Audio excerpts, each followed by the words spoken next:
As time goes by, my heart breaks more and more in the Sebastian Rogers case.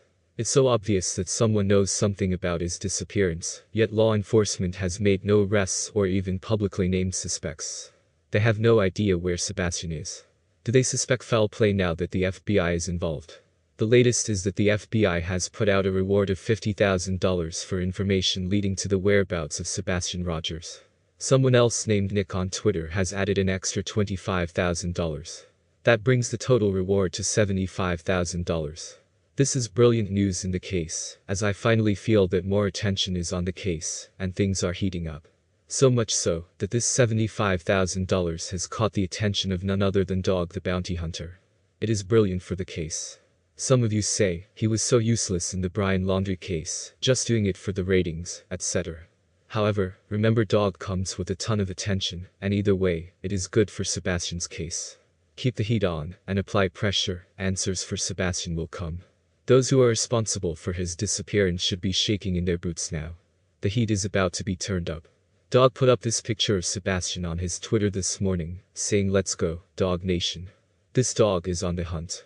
Got a big one coming up, and trust me, this ain't no small fry. More info to come tomorrow. This will be one for the books.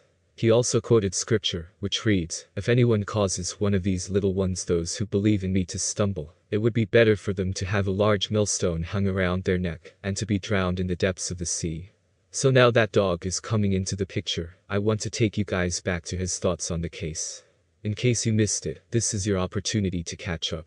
Many online are saying that they can't wait for Dog to confront Chris and Katie Proudfoot. Anyway, let's not get ahead of ourselves, but listen to what Dog's take is on the case. Here we go. Autistic boy missing out of Tennessee, 15 years old, hasn't taken his medication. And it's very odd, Dog. I mean, they have searched thousands of miles. They've had drones. They've searched waterways. It's insane. I mean, there's volunteers. No trace of him on camera. Allegedly, no dogs have picked up his scent. What gives? Well, I can only say by the years of investigating, same thing. Usually a family member has done something. You know, usually there is a dump ground, your trash dump ground nearby, or a lake. Lie detector tests don't work. Well, they do use them. They don't work on certain individuals. I think the parents, anybody close to him, take a lie box. If they volunteer, okay, I'll take it. Then, you know, they take it, they pass. Well, it doesn't matter anyway. Yeah, So Wait. where you start with autistic kids is the family members, because it's hard to raise an autistic kid. It is hard, quadruple hard than a kid that is not autistic. So start with the family. And Nancy Grace, I never met her, but she used to speak at the bail bonds convention for us. And that happened to be that day I was sick, but she's a very good investigator. So she usually comes up with stuff, you know, but I would say there's a family member or even a neighbor that is just, you know, and they'll, how young was the boy?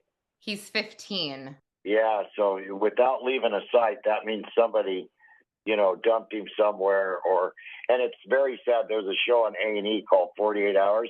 Yeah. And after 48 hours, 90% of people missing, age, gender, and all that have been, have been killed. So when you find nothing, and you know, like dogs don't get a scent, bloodhounds and all that, every single time the person is passed away or they've been killed and disposed of. I kept on trying to interrupt you because I actually could not believe that you don't know this case and you stated all of that.